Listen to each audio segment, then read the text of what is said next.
बिस्मिल्लाहिर्रहमानिर्रहीम अस्सलाम वालेकुम। पॉलिटिकल इकोनॉमी का प्रोग्राम दादा पोतो शो लेकर आपकी खिदमत में हाजिर। आपसे मुखातिब आपका मेज़बान वसीम अहमद। और इस प्रोग्राम में दादाजी हमारे साथ हमारी रहनुमाई के लिए मौजूद होते हैं। कैलेंडर पर आज 21 नवंबर साल 2020 और आज हफ्ते का दिन। यकीनन तमाम तारीफ़ें उसी पाक परवरदिगार के लिए जो तमाम जहानों का रब है। नबी करीम सल्लल्लाहु अलैहि वसल्लम की ज़ात अक़दस पर बेशुमार दरूद व सलाम। पॉलिटिकल इकोनॉमी का प्रोग्राम दादा पोता शो मुल्क पाकिस्तान में गुज़िश्ता 10 साल से सीखने और सिखाने की नीयत से पेश किया जा रहा है। इस प्रोग्राम में हम आपके मैसेजेस आज के प्रोग्राम में शामिल करने जा रहे हैं और दादा पोता शो का आज का प्रोग्राम स्पेशल एडिशन फीडबैक पर मुश्तमिल होगा। दादाजी को शरीक गुफ्तगू करते हैं और आपके सवालों के जवाब दादाजी से हासिल करते हैं। दादाजी अस्सलाम वालेकुम। वालेकुम अस्सलाम। दादाजी क्या हाल है? अल्लाह का बड़ा करम है, उसकी बड़ी इनायत हैं, नुमाइशें हैं कि वो हमें ये मौका देता है कि हम आपकी खिदमत में हाजिर हो। बेशक बेशक। ज़ेरे लब मुस्कुरा क्यों रहे हैं? बस वैसे ही ना, मैं वो जरा की कटी हुई देख रहा था। मैं कहा यार हम भी जरा कंस्पायरेसी थीरीज पेश करना शुरू कर दें। सैमसंग के जो कंप्यूटर है, ओ सॉरी मोबाइल होते हैं, नहीं एक और है सैमसंग डिलाइला का, एक वो उनका कार्टून सीरीज भी है ना। अच्छा जी। उसमें जो फलाने एपिसोड में ये बताया गया ना, ये होगा, अमेरिका तबाह बर्बाद हो जाएगा, इसराइल की कीड़ों तोपों में कीड़े पड़ जाएंगे, क्योंकि मिसाइल को जंग लग जाएगा। इस तरह की खबरें शुरू करने, लोगों को इस तरह की बड़ाई और गुफ्तगू बहुत पसंद है। पता नहीं दादाजी इस पहला सवाल जी। सवाल से पहले एक छोटी सी खबर। ईसीसी ने पीआईए के 3,500 मुलाजमीन फारिग करने की मंजूरी दे दी। ये 18 अरब रुपए का अप्रूवल दे दी। ये कहना असल खबर पढ़ तो इसलिए आपकी तरफ बॉल दिया है, लगाए शॉट। नहीं मैंने नहीं लगानी। ये तो कहते थे मुलाजमीन फारिग करना कोई मसले का हल नहीं है, ये मैनेज किया जा सकता है। क्या मैनेज हुआ ये बताएं? कुछ भी नहीं। 8,000 जिस तरह मुल्क मैनेज किया इन्होंने, 10,000 करोड़ अरब डॉलर की जो मनी लॉन्ड्रिंग होती थी वो रोकी है, उसी तरह ये किया।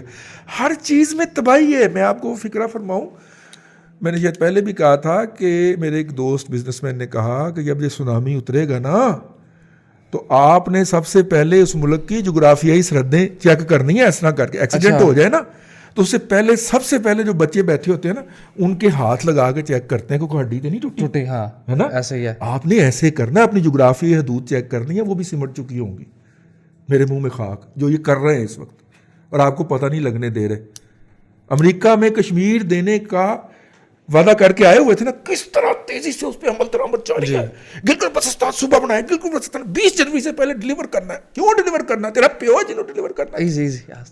क्यों किन्हों डिलीवर करना है? कौन, किथों? उसके बाद आजाद कश्मीर को सूबा बनाए और यूं कश्मीर का मसला हल फरमाए। ये मन के आए हुए हैं। जो वर्ल्ड कप जीत के नहीं आया था, हाँ, वर्ल्ड कप जीत के आया हुआ है। ये वर्ल्ड कप जीत के आया था, इसने कश्मीर निपटाना है। जल्दी भाई हुई है, क्योंकि अपना नहीं ना पता कि किस दिन छुट्टी हो जाए। जल्दी जल्दी लगे हुए हैं। चलो आगे चलो जी। ऐसे रैत का पहला सवाल है, कहते हैं दादाजी पाकिस्तान की तारीख में अब तक सबसे अच्छा मौशी दौर जो भी था उसी को कॉपी पेस्ट कर लें, ये कितना मुश्किल काम है आज के दौर में? अब वो दो ही दौर हैं जिसमें मईशत जो है वो एब्रप्टली फैली थी और कुछ अरसे में ही फैल गई थी, और वो है नवाज शरीफ का पहला दौर 88 से 90 वाला। इकनॉमिक रिफॉर्म्स हमारे, हम तो कहते हैं ना 60s का 5 साल मनसूबा। नहीं, इंडिया ने, नरसिम्हा राव ने डिटो कॉपी मारी थी हमारी 91 की इकनॉमिक रिफॉर्म्स एक्ट की, जिसको अब हम रिवर्स करते जा रहे हैं सारी 1 बाय 1 करके। वो तरक्की करते जा रहे हैं, हम रिवर्स करते जा रहे हैं। फाइनेंशियल रजीम के अंदर कॉपी पेस्ट मारी थी नरसिम्हा राव ने हमारे नवाज शरीफ का, जो वो वाला इंट्रोड्यूस हुआ था ना, सरताज अजीज़ ने जो किया था पहले दौर के अंदर 1991 वाला। ठीक है ना जी। उसको कितना मुश्किल है? उसको कॉपी पेस्ट कैसे मारे? पल्ले ना तेला ते कर दी मेला मेला। अच्छा, उसमें अना का मसला है? पैसे नहीं, एक तो अना का मसला, दूसरा पैसे कोई नहीं है ना। उस वक्त मईशत में पैसा था। मईशत का आगे तो 93 में बेड़ा गर्क हुआ ना, जब एकदम आपके यहाँ वो अमरीकी कर्ल लीफ वायरस, पत्ता मरोड़ वायरस पड़ा, आपकी उड़ गई ज़राअत। उड़ गई ज़राअत नहीं, मेरा मतलब है आपकी जो एक्सपोर्टेबल ज़राअत है, कॉटन उड़ गई ना। अमेरिका से हमें इमदाद आई, मशीनरी आई 91-92 के अंदर धड़ाधड़, और उनके साथ वो वायरस आ गया। और जो वायरस आ गया उसने 93 की फसल का रगड़ा निकाल दिया। और जैसे ही इकानमी नीचे को जानी शुरू, आप ऐसे जा रहे, तो एकदम जहाज़ जो था नीचे की तरफ बोइंग 73 मैक्स की तरह नीचे को मुंह हो गया, उतो ही काबू कर लिया अगले ने। तो इसलिए पॉलिटिकल लीडरशिप को यह भी समझना चाहिए कि अगर वो इकॉनमी को ऐसे टेक ऑफ नहीं कराते तो उनकी पोजीशन वल्नरेबल रहती है। जी, रिजवान हैदर का मैसेज है, कहते हैं दादाजी ये खबर एक से ज़्यादा जगहों पर पढ़ने को मिली कि पाकिस्तान इंटरनेशनल एयरलाइन को 188 मुल्कों में बैन का सामना है या होने वाला पुरानी है। खबर, वो जो क्या नाम था उसका, CNG ब्लैक, ओ सॉरी LPG का ब्लैक किया, गुलाम सरवर खान। हाँ, उसकी कारकर्दगी के बाद यही हुआ था। बल्कि बर वक्त उनको जो अप्रोच करके हमने ये बैन खुलवाना था वो भी नहीं खुलवाया। वो अपने दोस्त की एयरलाइन लैंड कर रही है ना अगले महीने, कोरोना ना होता तो कर चुकी होती। आओ है दादाजी गुलाम सरवर खान तो कहते हैं मैं चेक कर रहा था दुनिया हमारी बातों को सीरियस भी लेती है कि नहीं। गल फिर दुनिया ने सीरियस ले लीजिए, ठीक है ना। वो तो पुरानी बात हो गई। वो तो हमने यूरोपियन यूनियन को अलग अप्लाई करना था कि नहीं भाईजान कोई गल नहीं, वो हमने वक्त पे अप्लाई ही नहीं किया उनको, ठीक है। बरतानिया को भी हमने अपील नहीं की कि जनाब को मेहरबानी करो, हमने अपील भी नहीं की उनको। और वो सुना है कि वो वक्त भी गुजर गया अपील करने का, अपील का वक्त भी गुजार दिया। अमेरिका पे पहले ही बैन था, कनेडा चली जाती थी, कनेडा भी उड़ गया। तो अब ज़्यादा से ज़्यादा दुबई चली जाया करेगी हमारी PI है, तो लॉसेस बढ़ेंगे ना, फिर बेचने में आसानी रहेगी ना।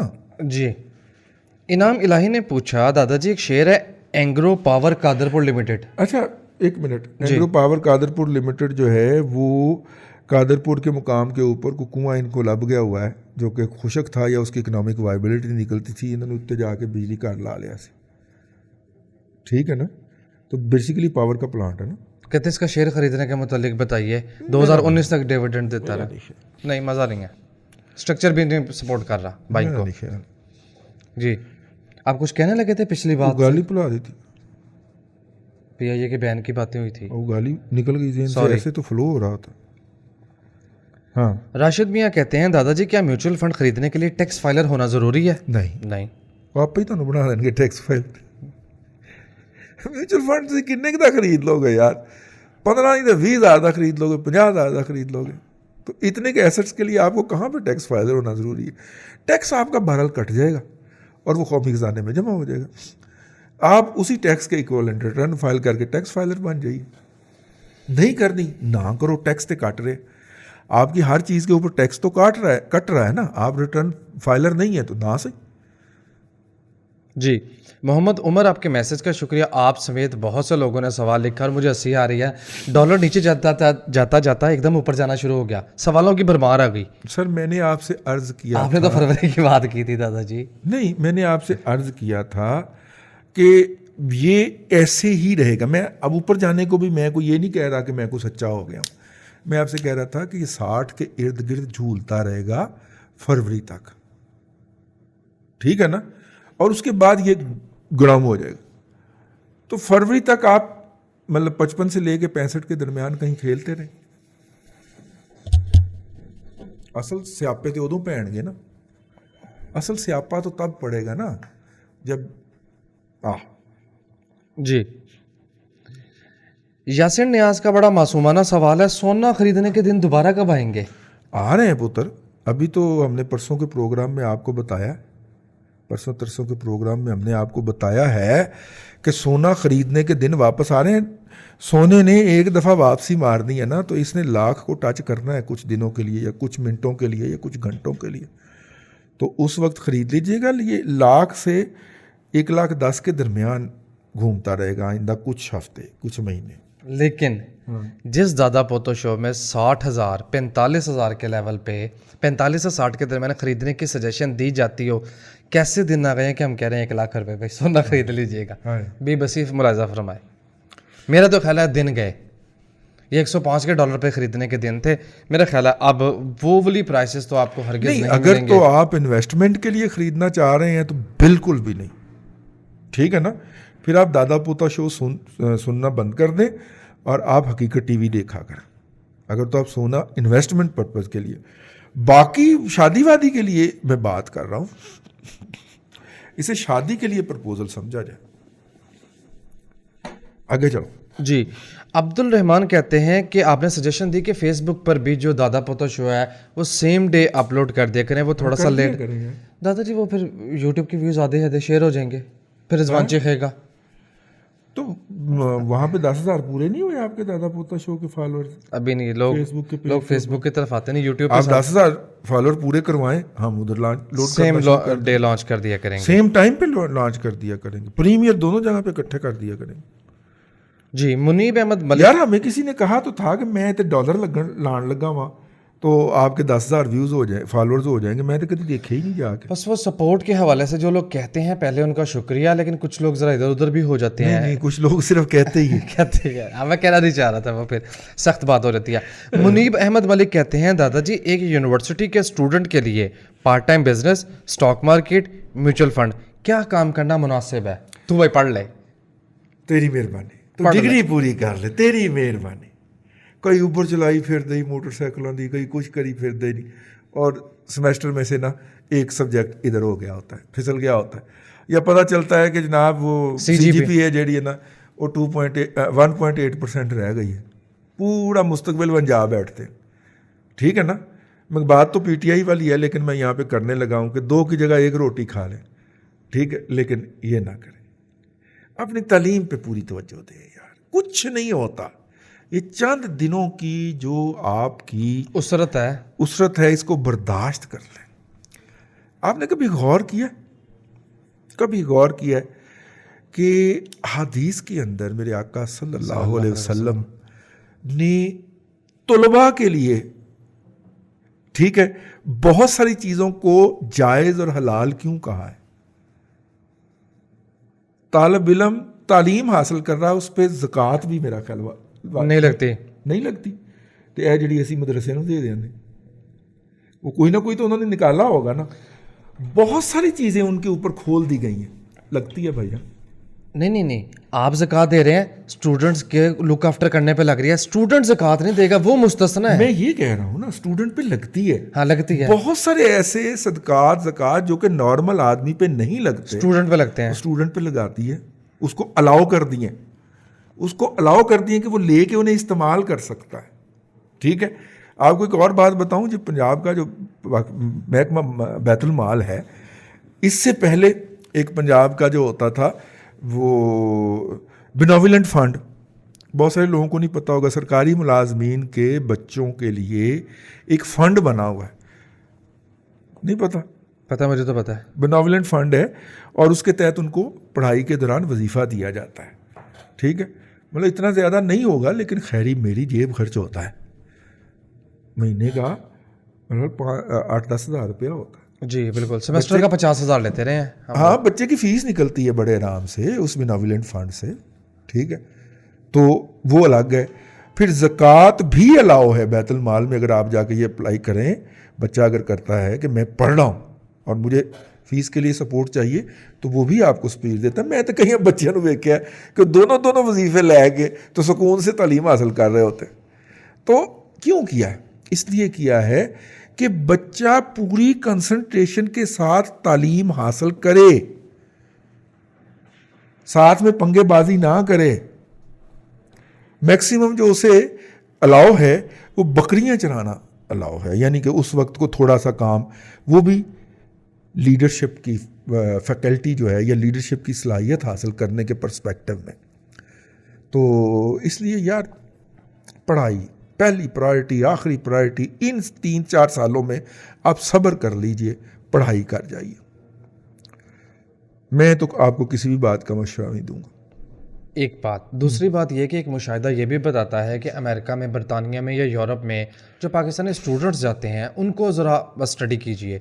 इंडियंस उसरत में रहता है, तंगी में ज़िंदगी गुजारता है, लेकिन सिर्फ पढ़ता है। पाकिस्तानी जाते ही डॉलर पाउंड यूरो के चक्कर में पड़ जाता है। जब 4 साल की डिग्री पूरी होती है, इंडियन सबसे ऊपर जाके सबका बॉस लगता है बस, और वहाँ से फिर वो तरक्की का ये सारी उम्र उसी के डॉलर के पीछे ही पड़ा रहता है और टैक्सी चलाता रहता है डिग्री करने के बाद भी।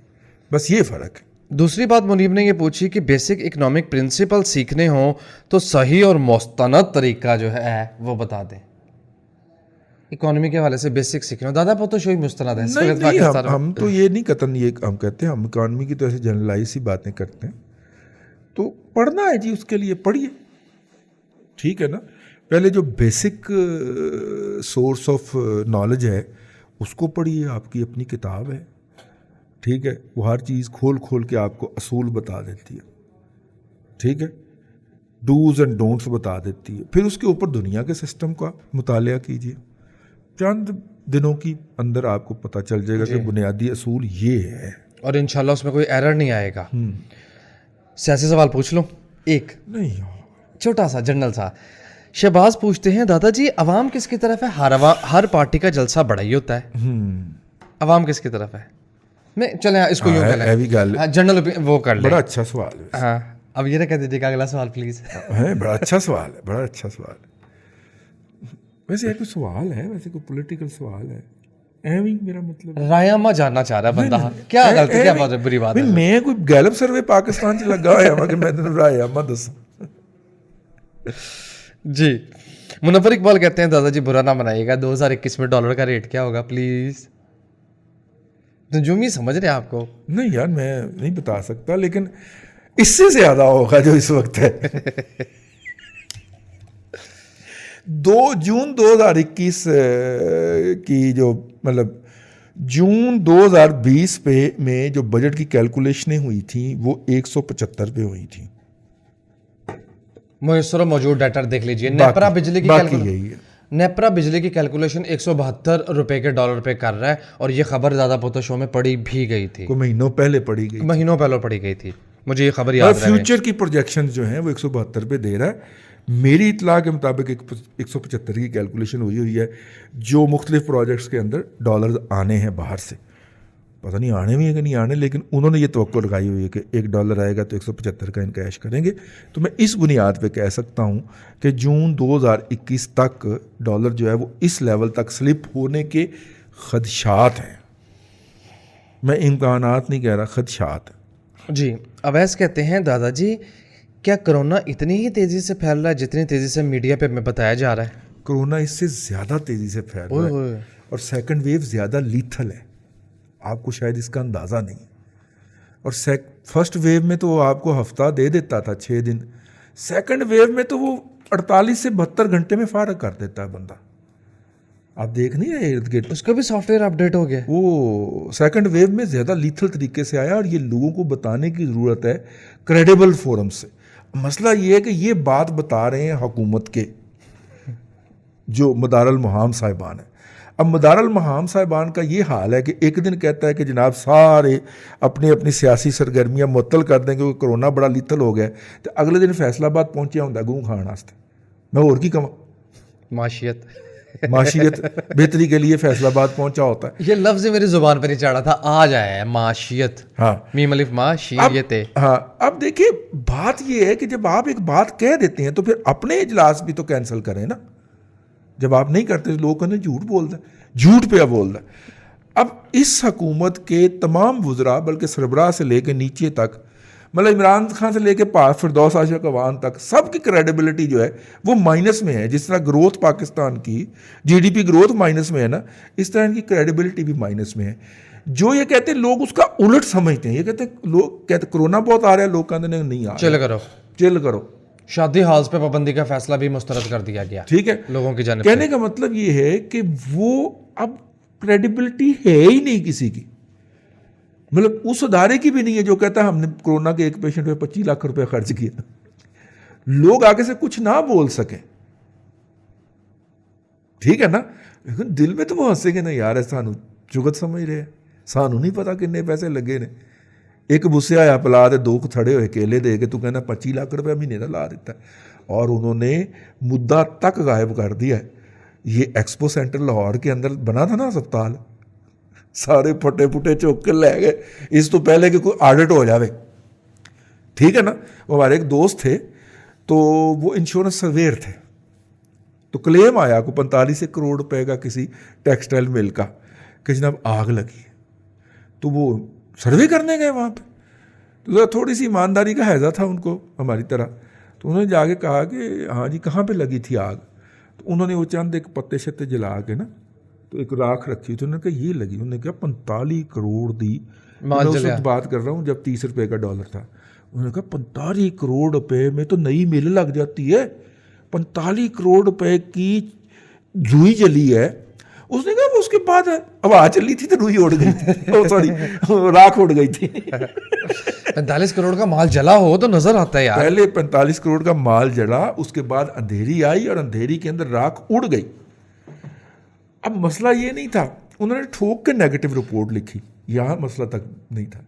मसला ये था कि उन्हें 45 करोड़ की अदायगी हो गई। किड्डा वड्डी गल है। अच्छा, हो ही गई। हाँ, मतलब इंश्योरेंस कंपनी ने कहा किसी तरह से झूठी सच्ची मुस्बत मनफी रिपोर्ट ले आ तो, उसके बाद हमारी एफिशिएंसियां देख। तो असल मसला ये है कि राख जो थी वो उड़ गई। ऐसे एक्सपो सेंटर के क्वारंटाइन सेंटर्स भी जो है, एक्सपो सेंटर के अंदर जो क्वारंटाइन सेंटर बना था, उन्होंने कहा राख भी गायब करो, को सबूत ही ना मिले, कल को कर दी उन्होंने। और इस वक्त जब वो जिसने वारदात डाली है, जिस ब्यूरोक्रेट ने, सुखेरा साहब हैं कोई, वो इस वक्त प्रिंसिपल सेक्रेटरी लगने के लिए हॉट कैंडिडेट है। अच्छा जी, हैं कितने ईमानदार होंगे वो आदमी, क्या बात है। जिन्हें मुद्दा तक गायब कर देता दिया। है, क्वालिफाई करता है भाई, वारदात का मुद्दा तक गायब कर देता है वो। ये बंदा तो मेरिट पे क्वालिफाई करता है भाई। जी, नेक्स्ट मैसेज पढ़ो। बिल्कुल। असफर अहमद कहते हैं, दादाजी मैं तो डर गया जिस दिन पोता जी ने बताया कि शो के दौरान आप 2 यूथियों के सामने बैठकर प्रोग्राम करते हैं, अगर किसी दिन वो भी जज्बाती हो गए तो। नहीं, ये ठंडे ठंडे वाले हैं, हेस ही नहीं है। ये ठंडे वाले यूथी हैं। यूथियों में ये हेस होती ही नहीं है। ठीक है, इसको आप भी कर रहे हैं, कोई मसला नहीं है। वो हमारे घर में एक मोहल्ले में यूथिया रहता है, और एक दिन जनाब वो तशरीफ़ लाया, उसने कहा कि ये जो साथ में गांव है ना, यहाँ से भैंसें जो हैं वो चरने के लिए अंदर आ जाती हैं। मैंने कहा फिर वो यहाँ पे ना एक छोटा सा ना अगर हम बैरियर लगा दें तो भैंसें नहीं आ सकेंगी। मैंने कहा जी फिर उसके लिए कंट्रीब्यूशन चाहिए। मैंने कहा अच्छा फिर कितना, मेरे ही ज़िम्मे कितना। वो जी बाकियों से तो मैं 1000 ले रहा हूँ, लेकिन आप तो माशाल्लाह टीवी पे आते हैं तो आप 2000 दे दें। मैंने कहा जी एलो फोड़ा, ठीक हो गया, सलूट मार के चला गया। कोई हफ्ते को भी मुलाकात नहीं हुई इससे।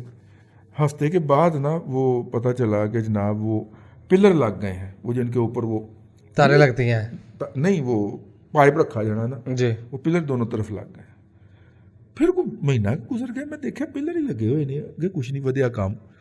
तो मैंने ना वो मैंने नहीं पूछा। एक दिन फिर दरवाज़ा नॉक हुआ तो कहने लगा कि जी वो मैंने ना पिलर लगाए ले, अब तो यूथियापन सुनना है। मैं कहा फिर क्यों है? कहता जी वो ना मैंने पिलर लगाए थे तो उसके ऊपर जब वो हम रखने लगे ना तो गांव के लोग आ गए डंडे सोटे पकड़ के, तो मैं फिर भाग गया। ठीक है, और अब वो नहीं लगाने हमने, वो पैसे अद्धे खर्च हो गए थे पिलर लगाने पे, ये बाकी आपका 1000 रुपया बचता है, आप रख लें। अच्छा जी ठीक है, 1000 की ठुक गई आपको। मैं ना उसकी ना बेचारे की मासूमियत पे ऐसे हंसा, इतना हंसा, और मुझे गालियां देने वालों में वो भी शामिल होता है सोशल मीडिया। और काम देख ले। एक दिन मैंने उसका प्रोफाइल खोला जाके, मैंने कहा ये मेरा 1000 रुपया ज़ाया करने वाली पार्टी मुझे गालियां निकालती है बैठ के। यार क्या यार दौर है, वैसे क्या है ईमान से। ठीक है, हाँ, इस तरह के ठंडे मीठे लोग होते हैं, मतलब भाग जाते हैं। लेकिन ना अगर हम बाहर नहीं निकलेंगे तो इनकलाब कैसे आएगा ना, तब्दीली कैसे आएगी ना। आप हमें पुलिस मारेगी तो तब्दीली कैसे आएगी ना। ये वो है, तो ज़्यादा हार्मफुल नहीं होते पब्लिक लाइफ, मीठे होते हैं ना, नहीं ज़्यादा हार्मफुल नहीं होते पब्लिक लाइफ में। हार्मफुल ये सिर्फ सोशल मीडिया पे होते हैं, उस वहाँ पे इनके अंदर जिन औद कर आ जाता है। गुस्से से देख रहा है आपको। वहाँ पे जिन औद कर आता है, वहाँ पे ये छोटे बड़े का कोई ध्यान नहीं कर रहे होते। अल्हम्दुलिल्लाह मैंने पढ़ाना क्यों छोड़ा है, ठीक है ना। जिस दिन मेरे स्टूडेंट ने मुझे मुंह पे बैठ के गाली बकी थी ना, मैंने कहा बस खत्म, नहीं, ठीक है ना। इस नस्ल के लिए मैं अपना पेट्रोल और खून साड़ूं, और टाइम भी, और जिसको छोटे भले की तमीज ही कोई नहीं है यार। हमारे उस्ताद के नजरियात हमसे 180 डिग्री के ऊपर मुख्तलिफ थे, ठीक हो गया। हमने ना सिर्फ उनसे इल्म हासिल किया, महारत सीखी, बल्कि एहतराम से इख्तलाफ करने का तरीका भी सीखा, एहतराम से। मैं आज भी उनके नज़रियात को दुरुस्त नहीं कहता, लेकिन ये बात मैं आपके सामने बैठ के आज तक नहीं कही मैंने दादा पोता शो के अंदर। आज आपको सिर्फ इस हवाले से बता रहा हूँ, मैं उनके मुंह पे बैठ के इख्तलाफ करता हूँ, लेकिन इख्तलाफ सलीके से करता हूँ और वो मेरे इख्तलाफ का एहतराम करते हैं। ठीक है, ठीक है ना। जिंदगी के बारे में, जिंदगी के बहुत से पहलुओं पे मेरा उनका शदीद इख्तलाफ है, लेकिन मेरी तरफ से उनके लिए आज के दिन तक भी उनके एहतराम में रत्ती बराबर कमी नहीं है। रत्ती मतलब माइक्रो मिलीमीटर की कमी तो नहीं हुई, इजाफा ही यकीनन हुआ होगा। ज़ाहिर है एहतराम का दामन नहीं छोड़ना चाहिए। एहतराम का दामन नहीं छोड़ना चाहिए और एहतराम से इख्तलाफ करना सीखना चाहिए। ये सेहतमंद जहनों की निशानी होती है। जो लोग एहतराम से इख्तलाफ करने के लिए करने का तरीका सीखते हैं, वही फिर कौम की, मुल्क की, मुआशरे की, इलाके की, मोहल्ले की, गली की बेहतरी की सोच पैदा करते हैं, क्योंकि मुस्बत सोच होती है उनकी। ठीक है। गाली आप कब देते हैं? जब आप जिम्मेदारी अपने कंधों से उतार के दूसरे पे डालना चाहते हैं। मैं आज बता रहा था किसी को कि मैं स्टॉप पे खड़ा हुआ था, ऐसे चौक था, ठीक है, ये ट्रैफिक है, इसके साथ दूसरी गाड़ी खड़ी है, तीसरी खड़ी है, मेरे इर्द गिर्द मोटरसाइकिल खड़े हैं, इधर से एक साहब आए, हमारी बारी नहीं, हम स्टॉप पे खड़े हुए हैं, उनकी बारी, ट्रैफिक चल रही है, ठीक है। उन्होंने आके सीधे मेरे गाड़ी के अंदर मोटरसाइकिल ठोकी है और मैं हंसना शुरू कर दिया, यार मैं किसको कहूँगा यार। और उतर के बताओ, गिरे, मसूफ नौजवान थे, कल छोड़ा होगा या ज़्यादा से ज़्यादा यूनिवर्सिटी में भी एंट्री होगी, उठ के कहते हैं तो नजर नहीं आता। मेरा हाथ सही ना रुका यार। पास में एक बुजुर्ग खड़े हुए थे, उन्होंने मोटरसाइकिल को स्टैंड लगाया और उसे थप्पड़ मारने लगे। मैंने उन्हें आरत दिया, मैं कहा नहीं नहीं नहीं नहीं नहीं नहीं, ठीक है, मैंने तेरी शर्म नहीं आई कि तू उथों आया और सीधा आके तू मोटरसाइकिल खलोती हुई गड्डी च फ्रंट तो मारिया, पिछों ही वज जाए ना तो कहते नहीं ब्रेक लाई होनी है इन्हें, नहीं अगो फ्रंट तो आके मार गया ना, तो नजर ये मनफी माइंडसेट है कि अपनी जो भी गलती हो ना उसका जवाब ढूंढने की कोशिश करना। ठीक है ना। आप बजाय इसके कोई जस्टिफिकेशन एक्सेप्ट करना, घर में कोई काम खराब हो गया ना, ये तरबियत क्यों होती है, घर में कोई काम खराब होता है तो माँ बाप पे डालती है, बाप माँ पे डालता है, ये फिर तरबियत करता है उसको। मैं फेल इसलिए हो गया कि मेरे माँ बाप ने मुझे अच्छी ट्यूशन नहीं रख के दी, वो फिर जवाब ढूंढता है अपनी नाकामी के। ये शिकस्त खुर्दा गुलाम कौमों की निशानी होती है कि अपनी हर शिकस्त की, हर नाकामी का उनके पास जवाब होता है। जिस दिन आप ये जवाब ढूंढना बंद कर देंगे, हमारी माशी नाकामी क्यों है, इमरान खान साढ़े ते मुसल्लत हो गया, मैं भी यही कह के जाता हूँ, ठीक है, मैं उसकी ज़ात को नहीं करता, मैं उसकी पॉलिसीज़ को करता हूँ, ठीक। लेकिन हमें मुख्तलिफ जवाब जो हैं वो ढूंढने आ गए हैं। ये मनफी मेंटेलिटी है, ये शिकस्त खुर्दा जहनीत है और इससे हमें निकल आना चाहिए। जब हम मुस्बत जहनीत में आएंगे और पॉजिटिव सोच में जाएंगे तो फिर यकीनन हम भी दुनिया की तरक्की पजीर या तरक्की याफ्ता अक़वाम के साथ शामिल होंगे। फ़िलहाल हम ज़वाल पजीर मुआशरों के इमाम बने हुए हैं और उसकी वजह ये मनफी सोच है। अल्लाह आपको आसानियाँ अता करे और आसानियाँ खल्क़े खुदा में तकसीम करने की तौफीक अता। आमीन। दादाजी बेहद शुक्रिया। नाज़रीन कराम, पॉलिटिकल इकोनॉमी के प्रोग्राम दादा पोता शो का आज फीडबैक पर मुश्तमिल ये स्पेशल एपिसोड आप देख रहे थे। मैं उम्मीद करता हूँ कि आज का दादा पोता शो आपको पसंद आया होगा। अपने मेज़बान वसीम अहमद को दादाजी के साथ इजाज़त दीजिए। हफ्तावार तातील के बाद इंशाअल्लाह अज़ीज़ आपसे मुलाकात होगी पीर को। तब तक के लिए अल्लाह हाफ़िज़।